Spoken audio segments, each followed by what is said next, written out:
Caltrop is an area denial weapon designed to stop the enemy. The Caltrop is a sturdy, simple, yet effective weapon no matter its position. Its purpose was originally designed to stop elephant and donkey attacks. It graduated to stopping tanks. And now, the Caltrop is your defense against propaganda, polished lies, and manufactured outrage. It's free from counterfeit credibility and synthetic truth. However, inside the walls of the Caltrop, you're going to be forced to think. Ladies and gentlemen, boys and girls, children of all ages, Mike Calderese is the Caltrop.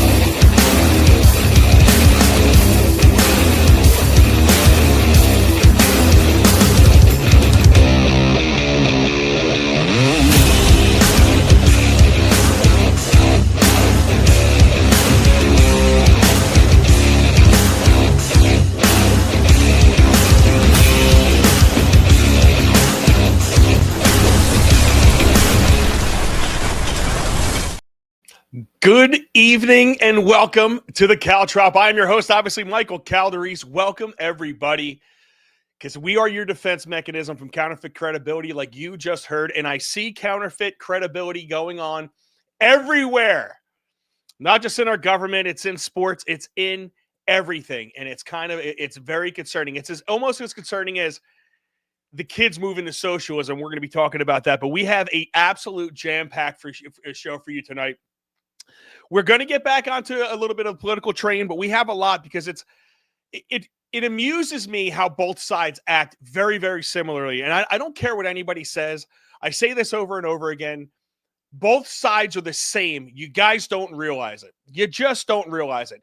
And to prove my point today, we're going to discuss a little bit about Matt Gaetz. Matt Gaetz, for some reason, is all of a sudden the new hero. Oh, he broke a thing with Charlie Kirk, and he's going to the White House, and people are acting like he's going to be the White Knight. We're going to get into that. We have Trump giving Ukraine weapons. We have the Genius Act. Have you heard about the Genius Act with the Statecoin or something? It's very interesting. Or I'm sorry, Stablecoin. Stablecoin. I couldn't read my own handwriting there. With the Stablecoin, we're going to talk about that. We definitely have socialism and communism. You're seeing and you're hearing a big push by the younger generation, especially the college-educated young generation. And I think I have a reason why. We're going to talk about that in the Mike's Right segment. We have me playing baseball, J.D. Vance running, a little bit of Epstein, just a tiny bit of Epstein. We still have fallout coming in through it, and tariff income and a budget surplus. There is an absolute jam-packed show for you, but let's get the show started.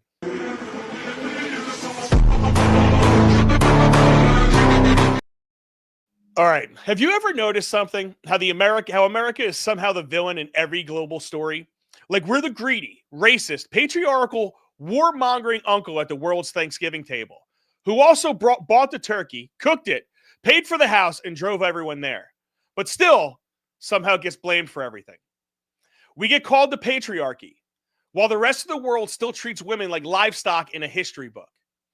We're the greedy capitalists, while other countries survive literally by selling their land to China. We're the racists, and yet millions of people with color still risk their lives to come here daily.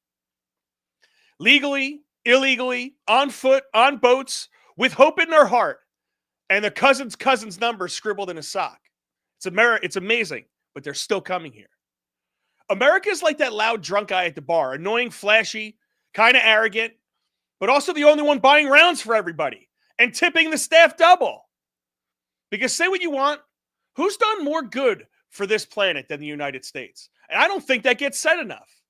America's done more good than any other country on earth throughout history, period. Only us win wars, then rebuild our enemies. We invent half the modern world, and then we let you call us colonizers from your American-made iPhones while you get billions of our tax money in aid. America's not perfect. We've got problems. And some of those problems are because we've quietly, slowly, sneakily been dipping into socialism. It's like a drunk guy saying, I'll just try one bite of cake. I'm serious, just one bite of cake. But now we're $37 trillion in debt.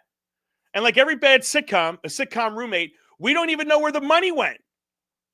We've got corporate welfare, which is just socialism for rich guys who wear Patagonia and fly private. We've got generational welfare with zero work requirements, no goals, no dignity, just monthly checks that say stay stuck. We don't have capitalism. We have Franken-capitalism. It's a stitched-up monster of bailouts, cronyism, inflation, and broken incentives.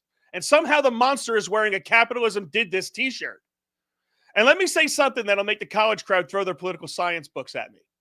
And I mean this. And everyone look at me when I say this, especially you socialists who like to use this word greedy. There is nothing more greedy than expecting someone else to fund your life. Tax the rich sounds fun until you realize the rich means anybody working harder than you.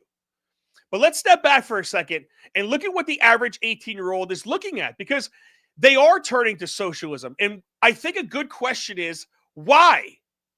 I mean, these kids, I get it, they're called lazy, but I don't think they're lazy. And I don't think they're dumb. I think they're overwhelmed. You know, think about it. They're staring down student loans for a degree that qualifies them to say, welcome to Starbucks. They've got no chance at home ownership unless their parents die and leave them a house. And that's assuming it's not underwater. Their job prospects are weak. Their future is AI proofing themselves. And they're being told they'll save the planet by using paper straws in a collapsing economy. But what does socialism offer them? Free healthcare? Free college? Guaranteed income? That sounds like hope, right? When you're staring at what they're telling you is going to be an abyss and you can never live the American dream and you can never own a house, that sounds like hope. But I'll give you a little bit of truth for everybody out there that thinks that's hope. The government doesn't give out free. They give out control. You want healthcare? Great. But now your diet is regulated. Your vices are taxed. Your surgeries are delayed. And your value gets measured by how much you cost the system. You want that universal basic income? Great. Until they tell you what opinions are hate speech. And suddenly your Venmo freezes. I get the desire for safety. But don't trade your liberty for guaranteed handouts. Because real safety, lasting safety, comes from value. And value's what is missing. That's what we need to get back to, is value. I'm not against safety nets. I'm against hammocks. Give people short-term help, yes. But also give them purpose. A reason to wake up. A reason to contribute. They have to feel like they are valued and have value. I mean, we have government offices with 3 people doing the job of 1. We've got towns with trash piling up and potholes you could kayak through. You're telling me we can't give folks $20 an hour or meaningful work for that government check that we give them, while it also will teach them a skill? It'll clean up the streets, help the elderly, do something that adds value? Is that too much to ask? Because that's what every human needs, is to feel like they matter.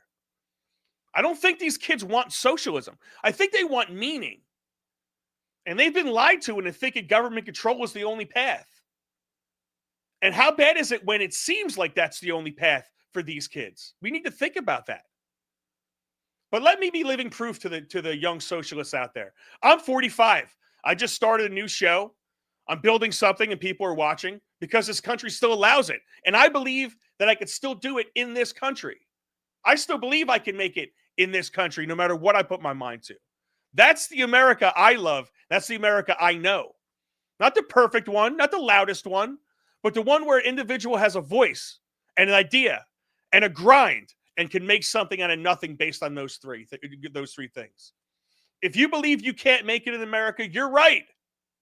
But if you believe you can, you've already started. Let's stop blaming capitalism for the sins of socialism. Let's stop letting government failures become reasons for government expansion. And let's remind the next generation, you matter. Not because of what the state gives you, but you matter because of what you can create. That is the American dream. And instead of trying to destroy it into something we know is not going to work, how about we try to rebuild that? Because without that, where's hope left? I don't know. That's the Mike's right. I hope you shut up and listened.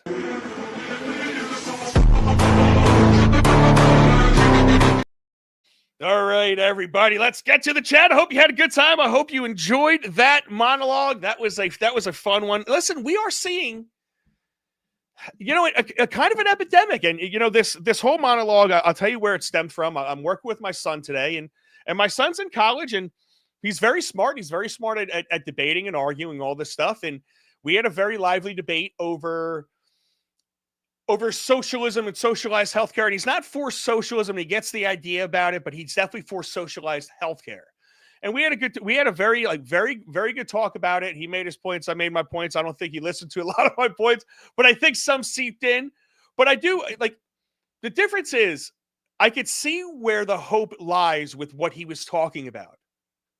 And the way this is being sold to these kids, it's better than what their prospects are looking at it right now. It's better than that. Right now, if you're looking at it, from my son, he spent how many years of college? He has to get out and make it a couple $100,000. There's not a lot of jobs where you can do that with. I always said start your own business. I'm a big proponent of that. But they are staring at housing prices that are $500,000, $600,000, $700,000. But don't worry, affordable housing's on its way in the form of apartments and townhouses and these stacks of houses where they cram 1 million people into 10 square feet.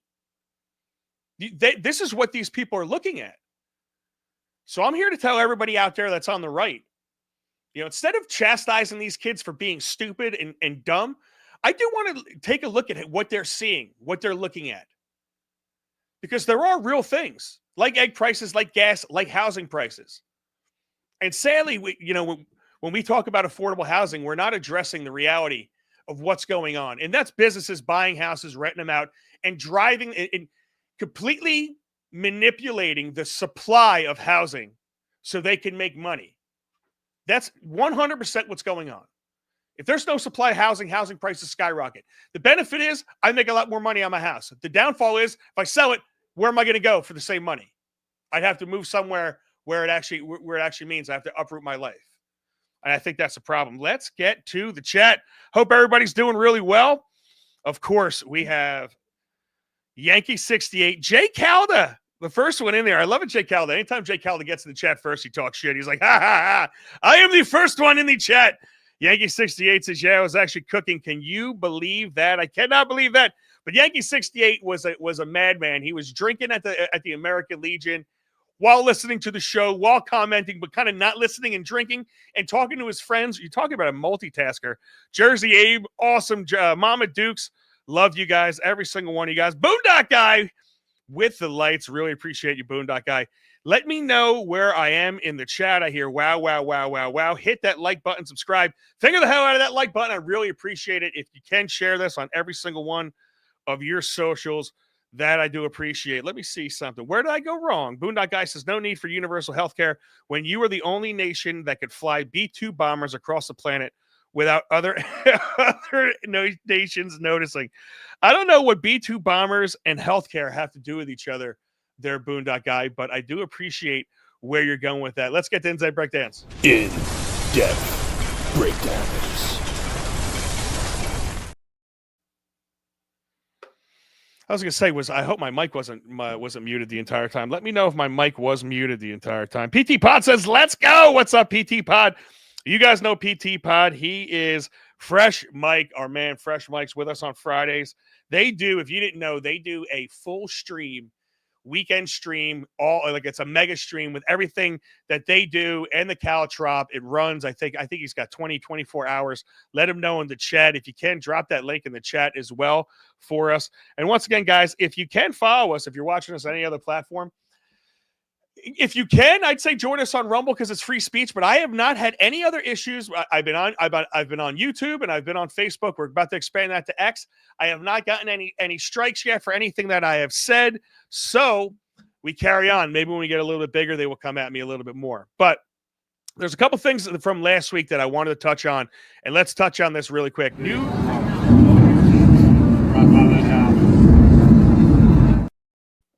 Sorry, I hit that a little bit earlier, but that was New Mexico flooding.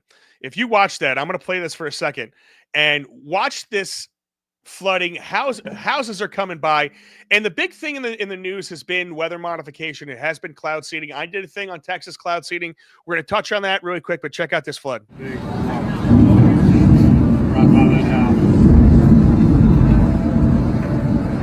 Oh man. Yep. The whole thing is the whole hot tub. Yep. I want to watch the water. Oh, there comes the house. Oh my gosh, y'all look. Oh no. Oh no. Oh my gosh. Oh my god.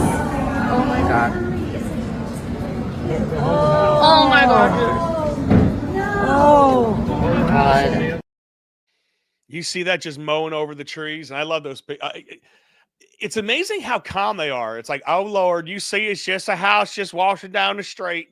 Oh no, oh look. I mean, they're watching a river in front of their house. Their house could be next being washed away, and they're like, oh Lord and baby Jesus, we got us a house. We got hey Big Mama, we got us a house. Look at it just traveling down there. It's it's absolutely horrific. But that was New Mexico. I didn't think they sounded like that in New Mexico. I don't know, man. Very interesting. But so you know what I did? The same thing with Texas. I went and said, what did they do with cloud seeding? And then if you notice, people were saying that we had 4 once in a 1,000-year storms. So I checked out all 4 of them, and only Texas did they have the cloud seeding going on. So this can take place without cloud seeding. I hope when I spoke about it, I didn't make it seem like that was an impossibility. But questions have to be asked when they're admitting to cloud seeding that specific area 2 days before that rain event. I don't know if that added to it, but what if it did add to it? What if it added 10 feet to the crest? What if it added 5 feet? What if it added 4 feet? 4 feet, maybe. Who knows? Maybe those cabins don't get washed out at Camp Mystic. We don't know. We can't say that, but you don't know, and those questions have to be asked. But I just wanted for clarification because I do not have counterfeit credibility here. That flooding and the other floods, there didn't appear to be cloud seeding in the area. Now, that is only of known OSHA reported cloud seedings. I am a contractor. There's plenty of work I've done on people's property that we did not apply for a permit, and they have no idea that we did it. So whether or not they were actually doing it to create these events is interesting. Now, if there's 4 once in a 1,000-year storms, there's 2 things that go into my mind. Maybe they're not once in a 1,000-year storms. Maybe they're once in 70-year storms. Maybe they're once in 25. Maybe they're once in 100. We weren't keeping track of the weather all that well 1,000 years ago. But they say 4 once in a 1,000-year storms. We seem to get once in a 1,000-year storms every week here in New Jersey. It's been pouring every single day. Man, I tell you, it just gets rivers of water down the streets. It's flooding everywhere. I live by the ocean, man. And it's got water coming under my knees sometimes. I can't walk down the street. Sorry, I have to do it. Once I start doing the Southern voice, man, I just get into it. I just fucking get into it. All right, but I do have one guy, and I want everybody to listen to this before I move on, because this is about the Texas flood. This guy, Bud Bolton. I've actually had him in the queue for a couple of days here. This is 2 minutes and 15 seconds. This guy lost all of his whole house and everything, but his machinery and his equipment were up top. He was able to help people. But this is Bud Bolton on Texas. And, you know, this story can't go away. If you ask me, it can't go away. There has to be some ramifications, and it has to be more of an explanation than a kid in a fucking mullet telling us that cloud seeding finally exists. But don't worry, we can't make that much rain. Everything that we own, me and my wife, and saved my business. I didn't have any of my equipment there. So, but we lost our home, and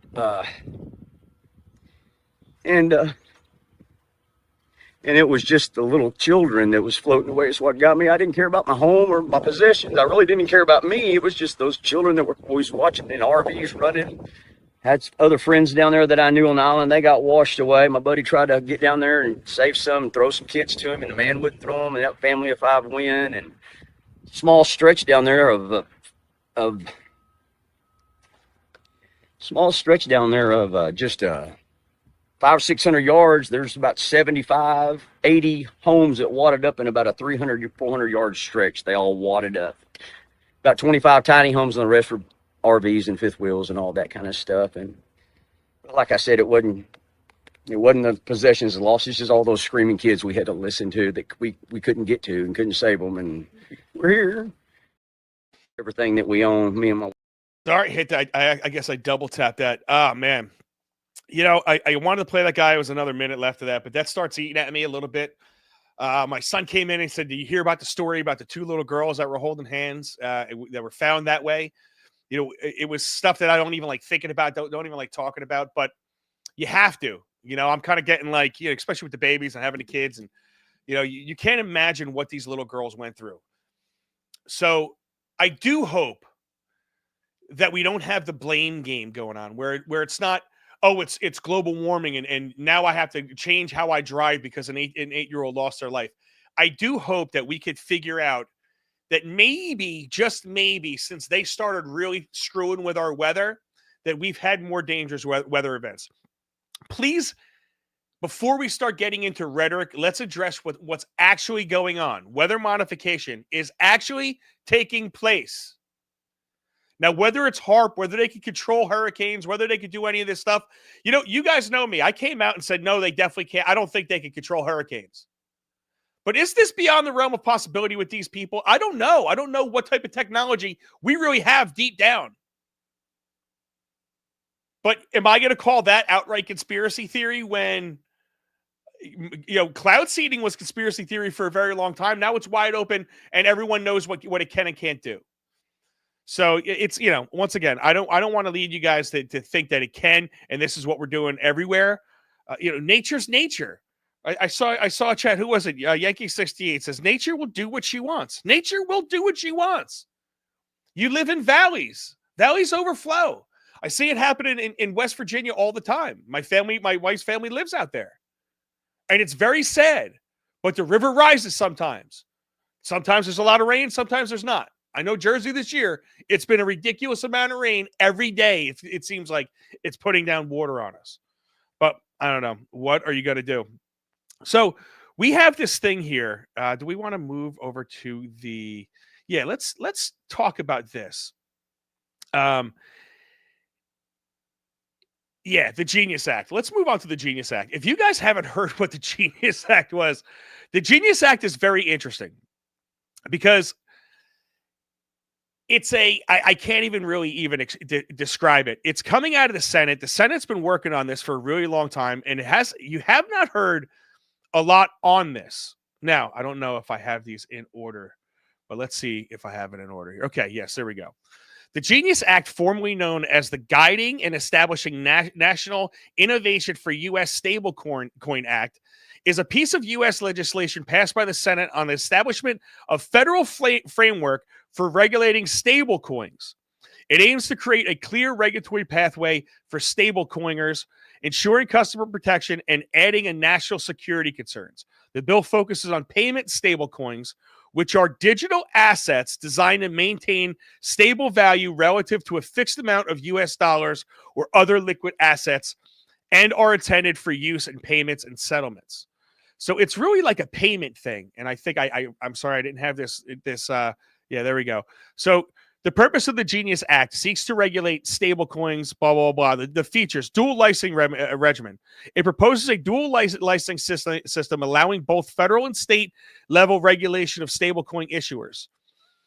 So basically, if you're wondering what a stablecoin is, I have to see if I have these right here, and I do not.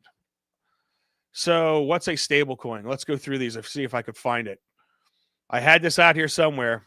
And once again, so the way this is working is really irritating me. But what are you gonna do? So a stablecoin to me seems like a Bitcoin that is backed by some type of currency. Now I'm gonna reach out to a couple people that are in the financial industry and get them out to talk about this a little more. This came across, and I wanted to just touch on it tonight because it seems to be a form of a payment system. Now, when I looked all this stuff up, I found some videos on this, and you guys know where I stand on this. I never understood the concept of Bitcoin. I don't understand this concept of there's this coin, there's this thing, it has value. The value is not backed by anything.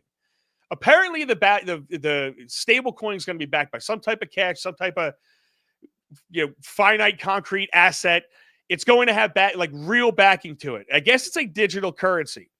Now, I've been railing for a long time that I think cash is going to be a way of the past. I think they're trying to remove cash. I don't care who they are, the Senate, the government, they want cash gone. They want to be able to see and track every single dollar that you make. They want to transition us over to a digital currency, digital only.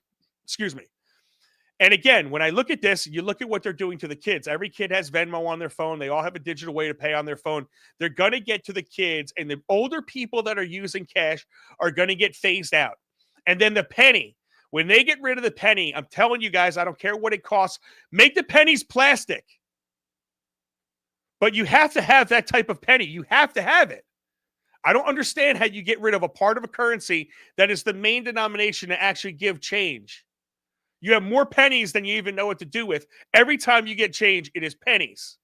You're going to take the main version away, and you're going to work on some honor rounding system? To me, that's insane. And when the penny goes, the nickel's not too far behind, the quarter's not too far behind that, and next thing you know, your dollar bills are gone. People are going to stop taking cash. They're not even going to have registers that take cash anymore. It's all going to be over your phone and over your card. And I think if I heard this stuff correctly, I thought this is what this was going to be like. Let's listen to a couple of these people. This is a payment mechanism, and not to be confused with Bitcoin or something that has a speculative component. This puts us into a digital payment framework, the fastest rails available, much better than the system developed in the 70s and 80s, which is slow. It takes days to clear. So the issue, as far as I've always understood the stablecoin issue, is what is backing this stuff, and how much of it's backed by actual treasuries versus cash versus equities or something else. What does this say about all of that? It's not going to be equities. It's going to be high-quality, short-term assets, either short-term U.S. treasuries or cash. I think the majority of it will be U.S. treasuries. In fact, what this will do, and the projections are by 2030, this is according to Citibank, stablecoin issuers will be the largest holders of U.S. treasuries in the world. But this is a payment. So there you go. And what did you hear from him? This is a payment mechanism. This is a digital payment framework. Okay. Now this is now government. Now I'm not going to be the guy that's going to tell you about Bitcoin and all that stuff. I don't know it. I'm the first one to admit I don't understand it. It makes no sense to me. The thing that does make sense to me about Bitcoin is it's its own currency separate from the government. This seems to be a government Bitcoin. But it's a stable coin, however they want to phrase it, built by assets, and it's a way to make payments. Once again, is this the next version of your digital currency? Is this how they're going to bring it into you? PT Pod says he's 100% right. I hope he means the Caltrop is 100% right. It's already happening. Yes, Boondock Guy says if you could hold physical currency, then you cannot be owned. And he means by they, he's talking about lizard people, apparently. The commercial was right back in the day. Never mess with Mother Nature. Sorry, I got back to that for a second. But they got that idea from China, and you'll see it coming back hard. Jay Callis says they have to wait until my generation dies off because we don't do Venmo or PayPal. And PT Pod says, yes, Calderis, you are 100% right. This is Tim Scott on it. Senate is voting to advance legislation setting up a regulatory framework for payment stablecoins.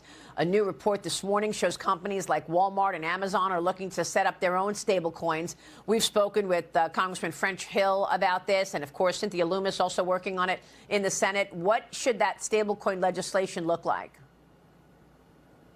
Well, the good news is just yesterday we had a historic day in the Senate. We passed the first hurdle to getting the Genius Act, the stablecoin legislation, passed next week, which means that very quickly we'll see democratization happen around this country. What does that mean? For the Walmart folks or Target folks shopping, we'll see costs coming down, which means prices will stabilize as well. This is good news for the economy, good news for single moms like the one that raised me, good news for seniors on fixed income. Every time we see innovation in America's marketplace, it means prices come down because competition goes up. Oh, nothing but good things. All good things all the time. Prices are going to come down. Everything is going to come down. Life is going to be way better if you just give in to the digital currency. That way, Walmart, they can have their own little stable coin. Target, you'll have a stable coin for everywhere. Do you want to pay on don't you get those questions enough at Lowe's? Do you want to pay on your Lowe's card? There's this one girl at Lowe's that is the #1 in the nation in Toms River. And no matter what you go in there, if you want to open up a Lowe's card, we have 5 of them. We have 6 of them. Come on, open one up. Is this going to be the next generation? Hey, have a stable coin wherever you go. Pay with stable coin. It's going to be the new thing to get rid of cash. And how else is it going to be? In this new digital world that we're going to be living in an AI universe, probably living in some avatar, you're going to need that digital money to live in your digital world.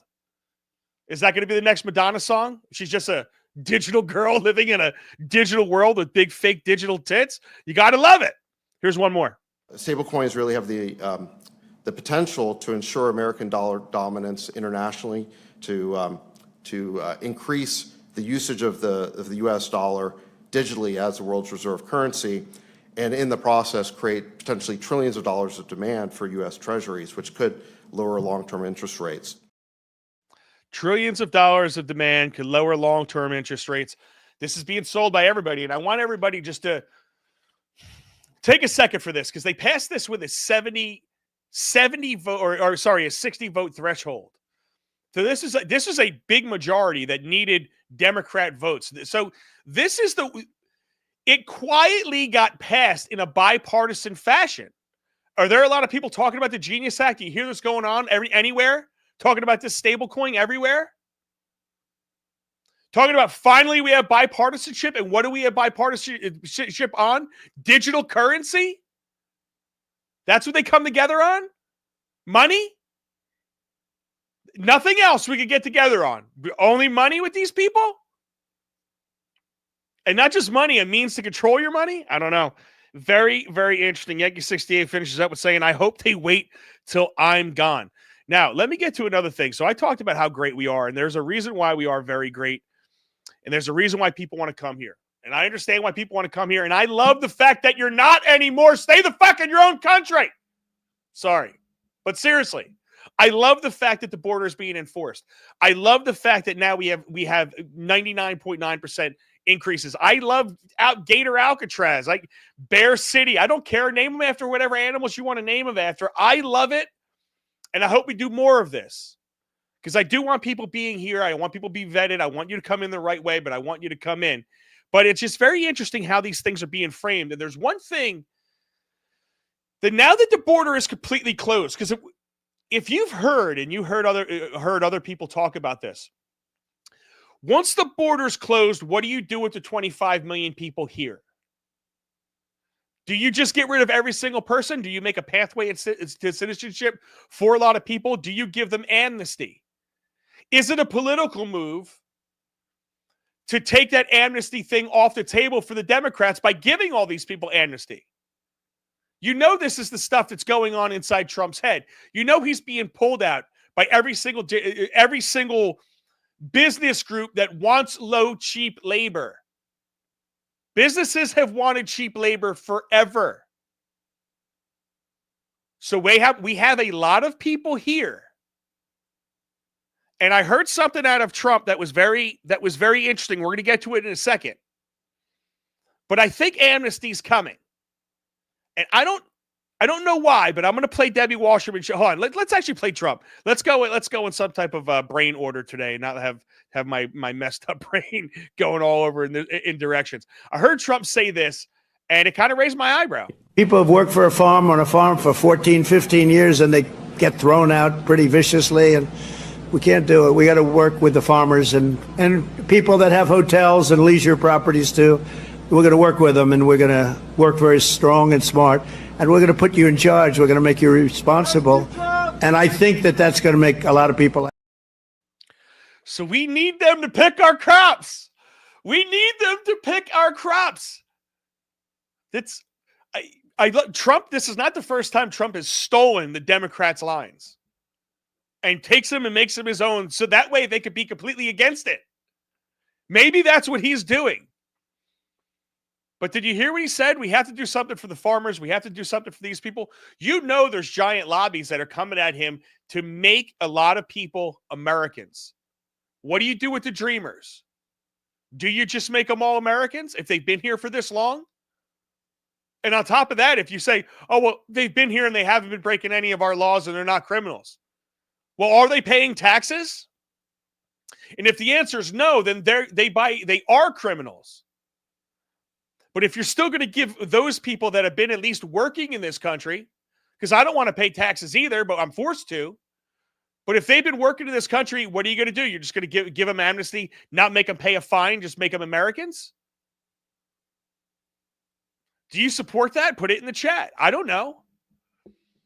I think it's at certain point, like you have some of these dreamer kids. Would I support some type of way to make them Americans faster if they were able to do all the things necessary to become Americans? Yes.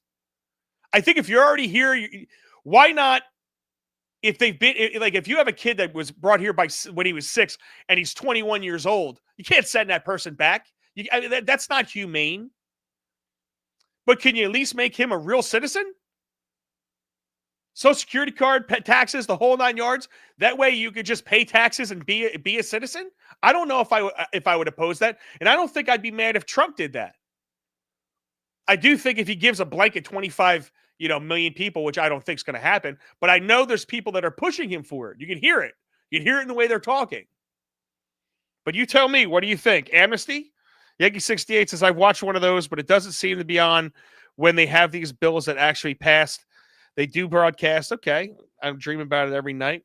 So I don't know. I guess you guys aren't on the amnesty thing as far as commenting on it, but it's something to think about because we are deporting a lot of people. And if we are getting all of these holding facilities together, they better be used. Like Alligator Alcatraz better be used. And it's funny, listen to these people. It's the AOCs are back crying at the gates. This is Debbie Wasserman Schultz. They essentially drink, they get their drinking water and they brush their teeth where they poop in the same. They brush their teeth where they poop? Can you imagine? Can you imagine the horror? The only person that can imagine that horror is my wife if she walks in while I'm brushing my teeth after I pooped in my bathroom.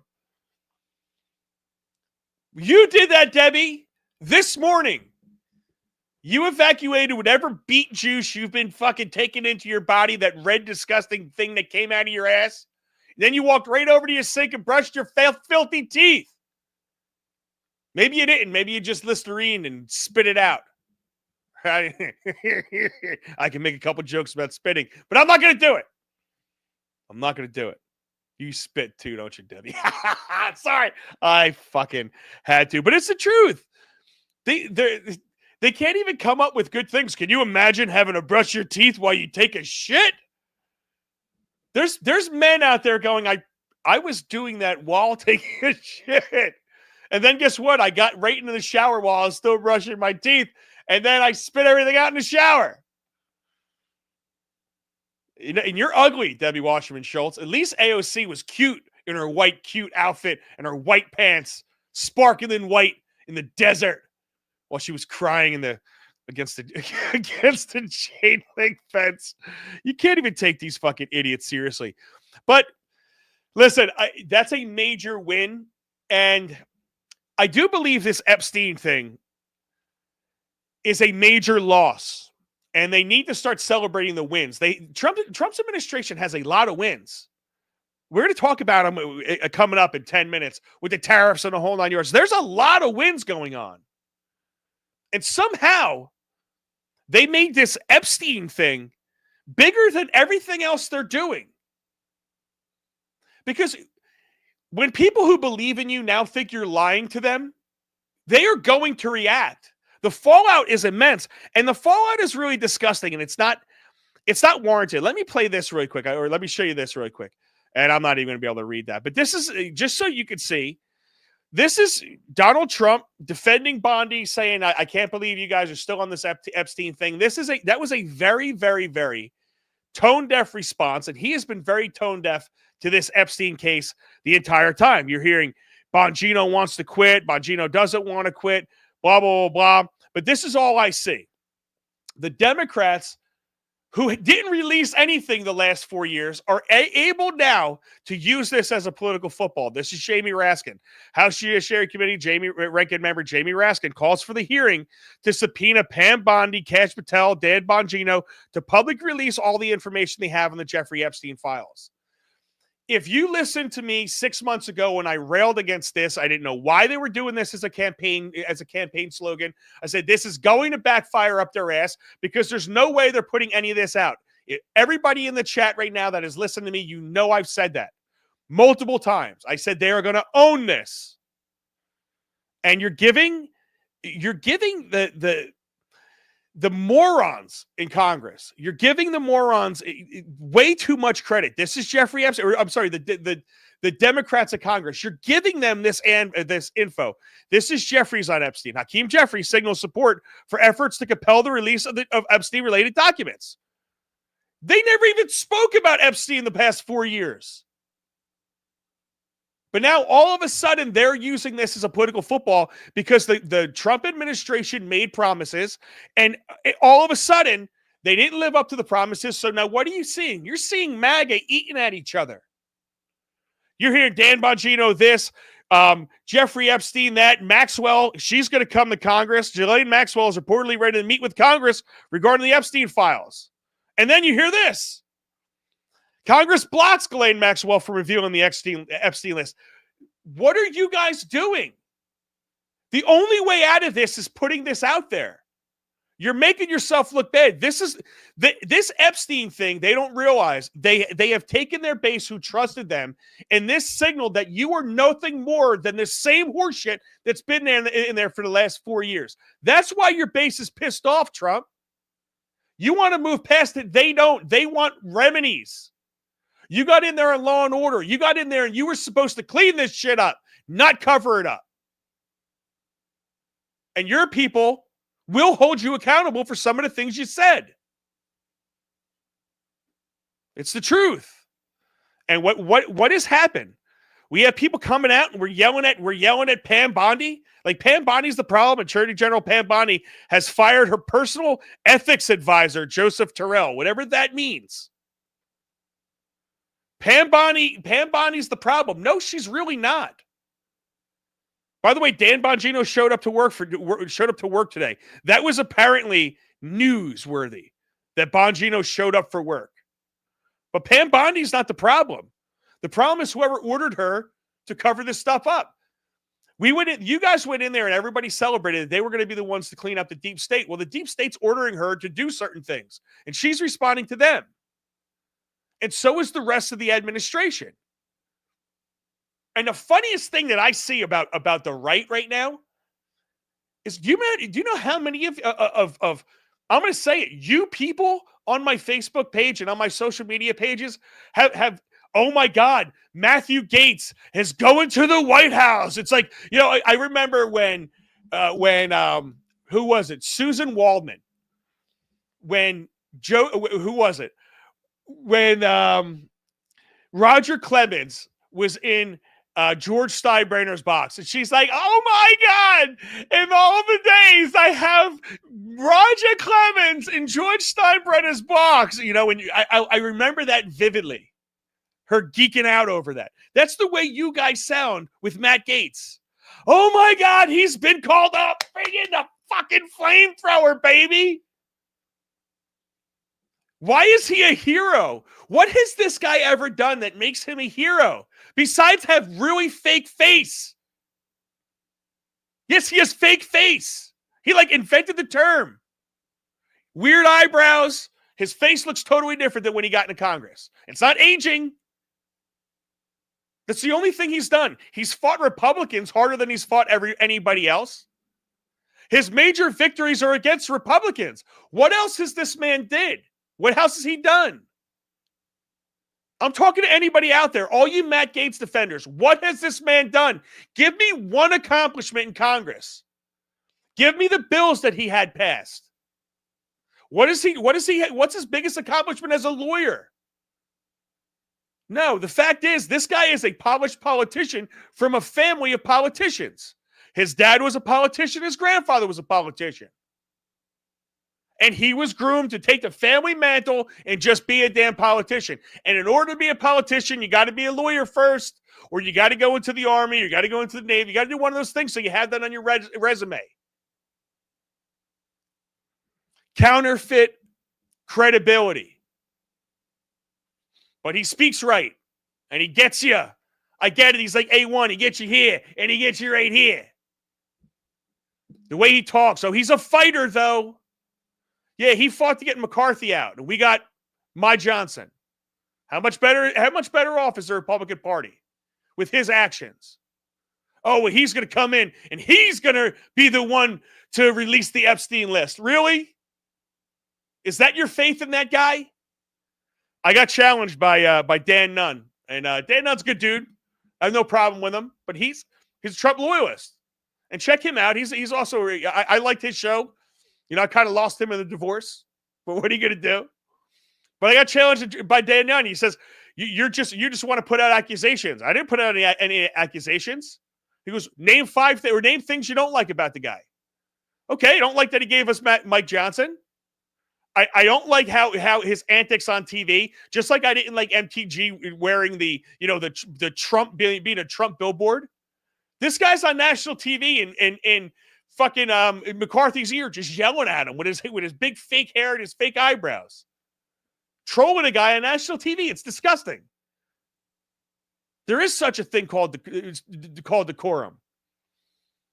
And I'm gonna tell you guys a big time truth. You know, you want to hear the truth? When you look at that Congress report, it confirmed that he had sex with an underage girl. That's what it said. I'm going to say allegedly. But the accusation was that he definitely had sex with a 17-year-old girl. Is that true? Is it false? I don't know. He said, oh, I did some drugs. I did some stuff back in the day. Well, you were doing a lot of illegal drugs. You're definitely partying, having fun with an underage girl. This was, you got cleared of the sex trafficking and they didn't bring up charges on you. But that's kind of what we know about the guy. Now, I'm not saying it's real. I'm not saying it's fake, but the allegation's there. And he did say that he was with the girls, but he didn't do anything wrong. Okay. But listen, right-wing people, are you really telling me the guy that you want to investigate child predators is kind of a child predator? And I'm not going to call him a child predator, but is that the best representative? Is that your hero? The guy that's been accused of doing the thing that you want him to figure out that he wants to release? How does that work? How does that make any sense? It doesn't. He's not your hero. These things drive me out of my mind.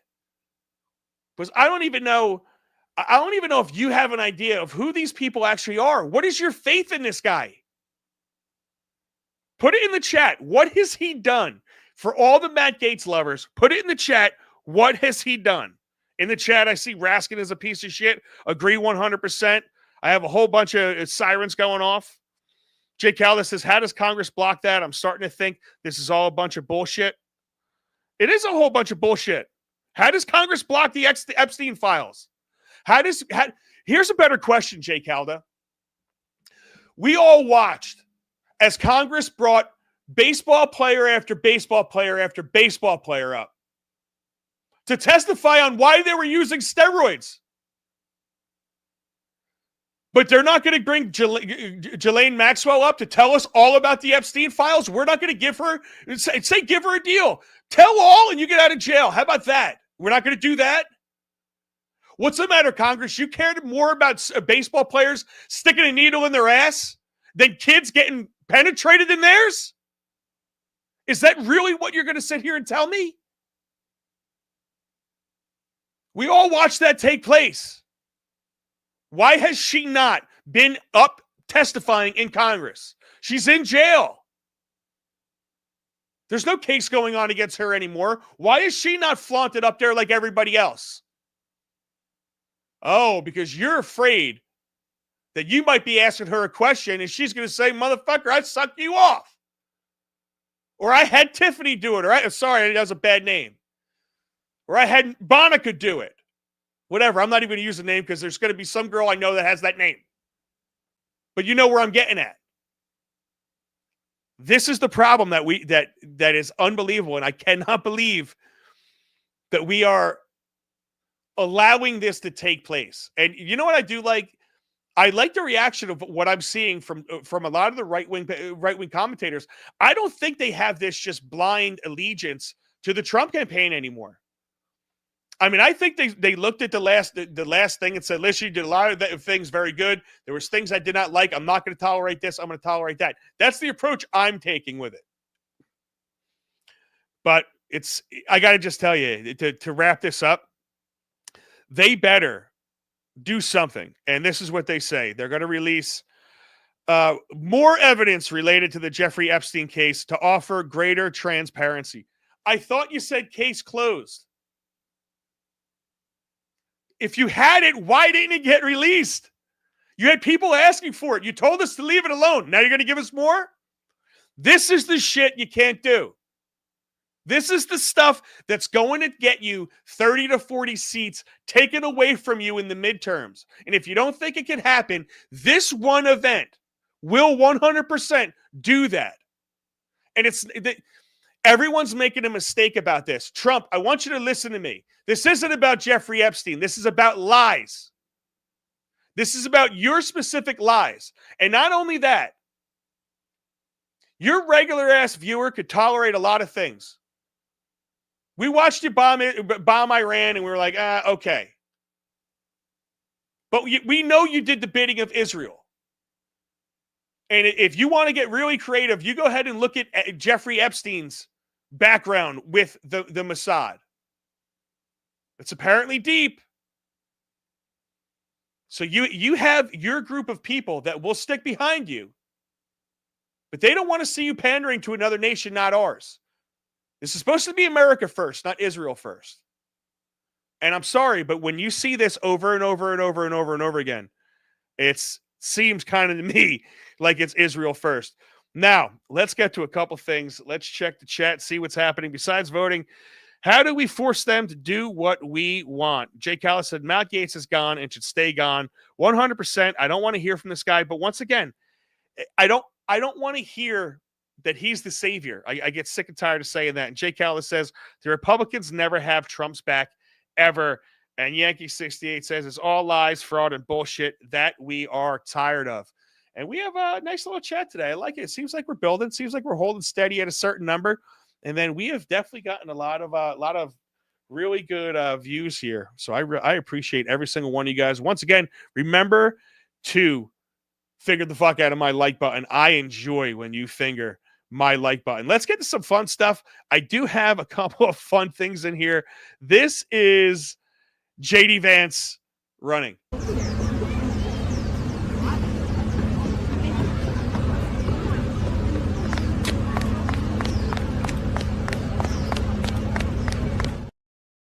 No, he was kind of like, I'm going to say it, he was kind of like Fruity with his hands out a little bit, but he looked like he had really tight knees. I'm going to give it to him. I understand the tight knees. And then it seemed like his knees loosened up because he started double stepping those steps. But you want to talk about tight knees. This is who looked better running? Put it in the chat. Was it JD or was it me playing baseball yesterday?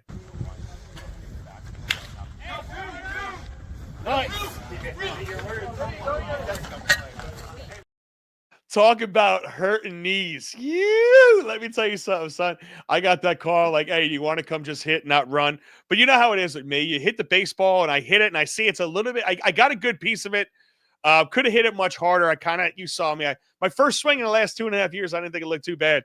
But I saw it a little bit to his left, and I knew it hit it hard enough that it could mess him up. So out of the box, you can't help it, man. It's like, go. And then I feel like I could beat it. And it's absolutely ridiculous. But tell me, who do you think ran better in the chat? I would love this. I love this. This is also Trump. This made me laugh my ass off. He was talking to Joseph Bakai. He is the president of another country, and you'll see who he is in a second. Talking about how good his English is. We want to work with the United States in peace and security within the region because we are committed to that. And we just want to thank you so much for this opportunity. Well, thank you. And such good English, such beautiful. Where did you learn to speak so beautifully? Where were you educated? Where? Yes, sir. In Liberia. Yes, sir. Well, that's very interesting. It's beautiful English. Sure. I have people at this table can't speak nearly as well. Little newsflash. English is their language. But you have to love Trump, because when he goes in, he's like, oh, it's a beautiful language. You speak it so eloquently. It is way better than the Joe Biden. It's like, Barack Obama really does articulate words good for a black guy. And it's I paraphrased what Joe Biden said, but that's pretty much what he said.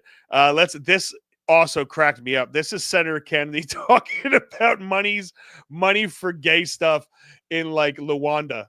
You're getting rid of $5.5 million to lesbian, gay, bisexual, transgender, queer, and intersex advocacy in Uganda, aren't you?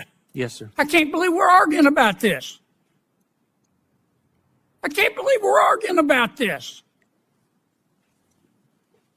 PEPFAR, we're not denying life-saving care to anybody, are we?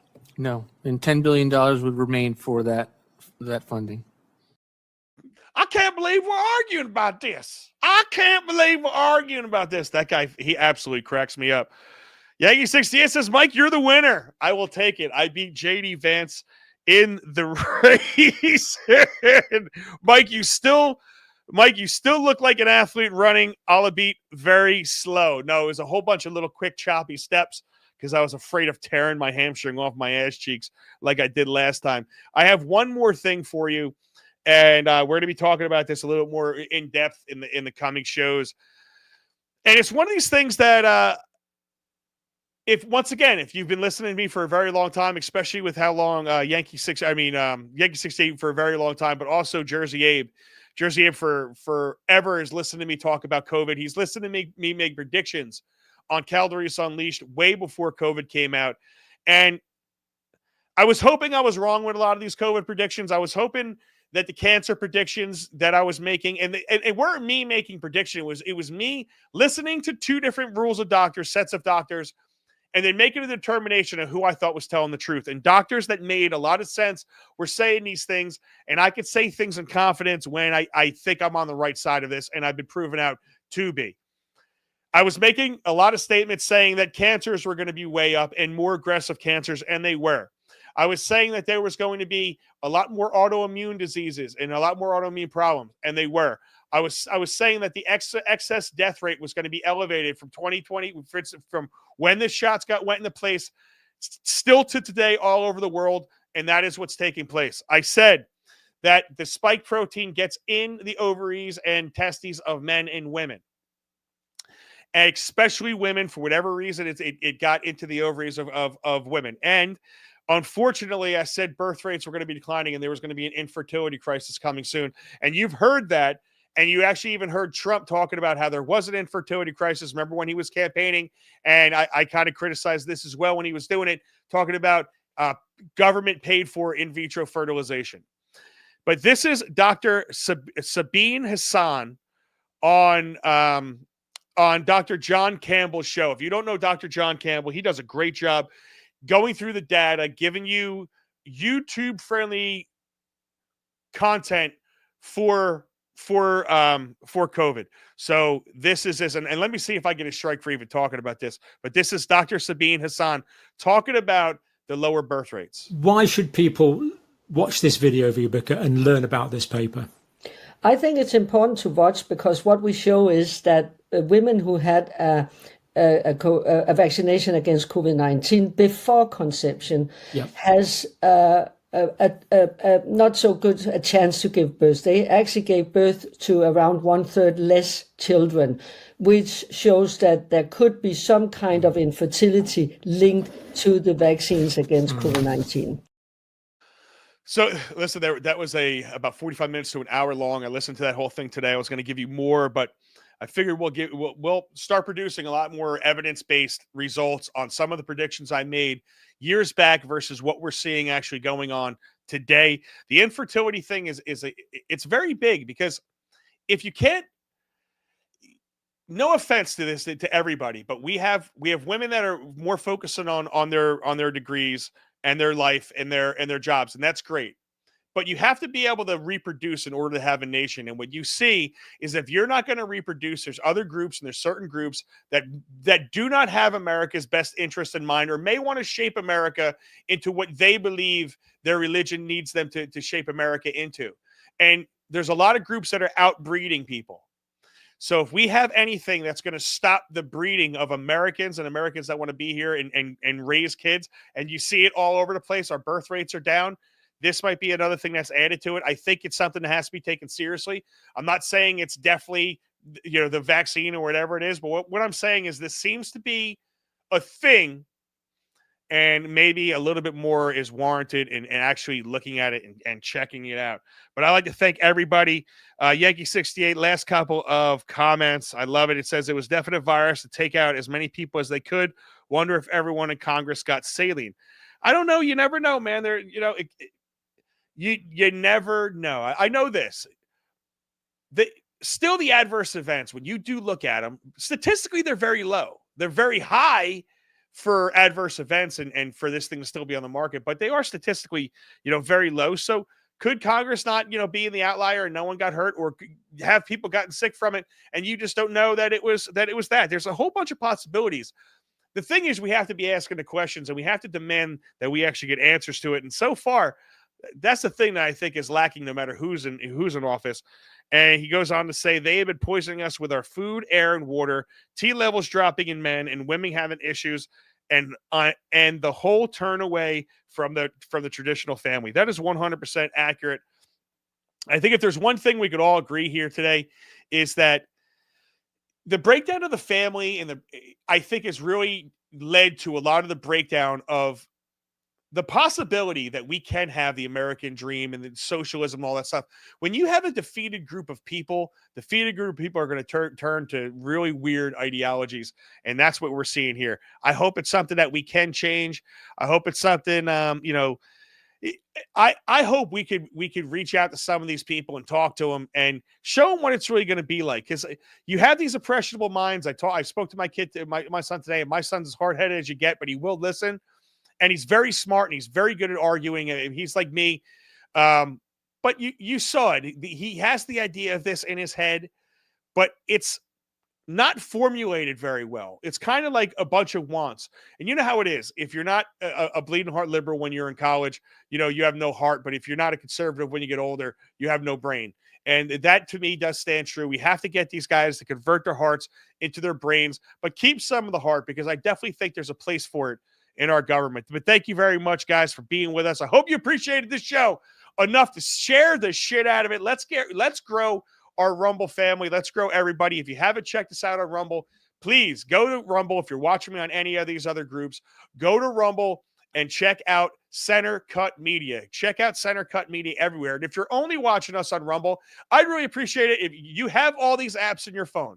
I don't care if you watch me on these other apps, but if you get my subscriptions up across all of these channels, if you could do that for me, I would really appreciate it.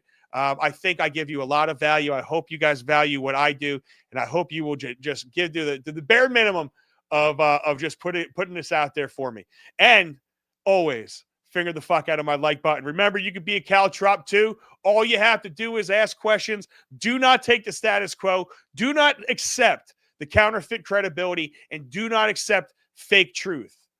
Understand what's going on. Look into these situations and get your mind ready to be skeptical about everything. And you could be a Caltrop. This is what being a Caltrop is all about. I hope you enjoy it. This Caltrop is out. Later.